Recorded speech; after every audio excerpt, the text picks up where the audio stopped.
Je m'appelle Pierre Alouge, je suis aujourd'hui directeur de projet au sein de la direction conformité du groupe Société Générale. Pourquoi je suis venu à cette formation de coaching sur Holacracy? C'est que pour moi, c'est la poursuite d'un parcours que j'ai commencé il y a à peu près maintenant 4 ans, où j'ai commencé tout d'abord à me frotter à ce mode de fonctionnement particulier qui est Holacracy tout seul, pour comprendre un peu ce que ça pouvait faire, à essayer un certain nombre de choses.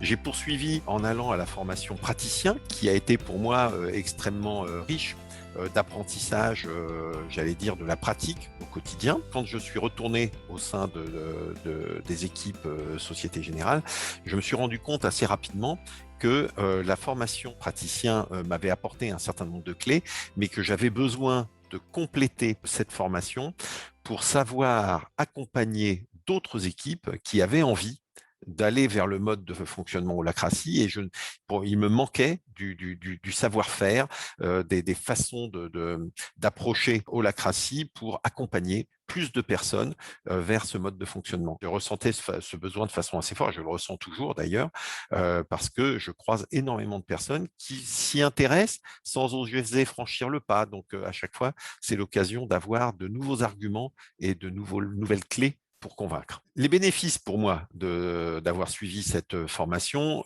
j'allais dire en premier d'abord, c'est d'avoir acquis du savoir-faire technique. Il y a un certain nombre d'outils qui ont été présentés et que j'ai eu l'occasion de pratiquer dans un environnement bienveillant et relativement fermé, et donc dans lequel je me sentais à l'aise pour pouvoir patauger au départ. Tout ce qui était diagnostic d'appropriation, l'audit des cercles, par exemple, qui donne des clés pour améliorer une organisation existante et puis une façon de progresser. Donc ça, il y a cette partie savoir-faire technique donc, que j'ai complété et qui m'a déjà bien aidé. Derrière, je mettrai la prise de recul sur ma pratique.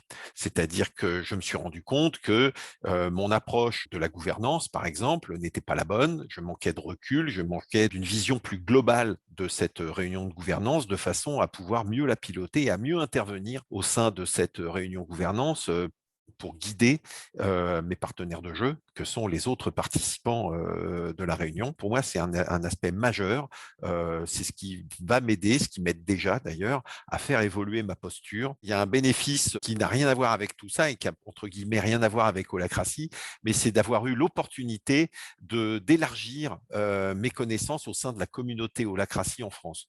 J'ai eu l'occasion de croiser une brochette de personnes, toutes plus passionnantes les unes que les autres, qui vivent dans des contextes radicalement différents de celui que je côtoie au quotidien.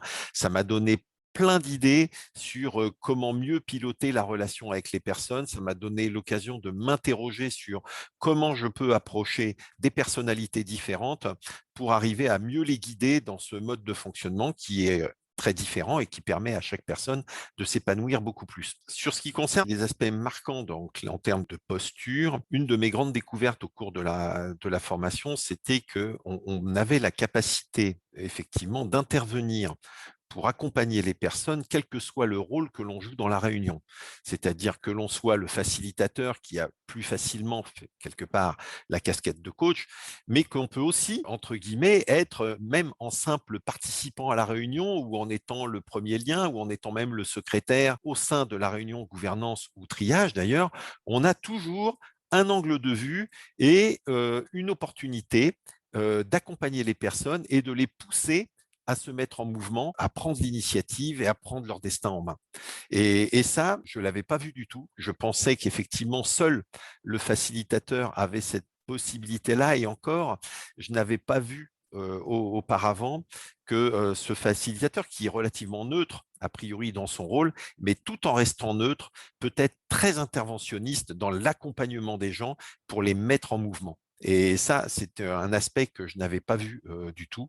Toute la partie de la façon de questionner les mots à utiliser pour questionner le de quoi as-tu besoin et au fond, est-ce que ça va t'aider? Et donc, la façon de se concentrer sur la personne qui a pris la parole, qui a apporté le point en réunion.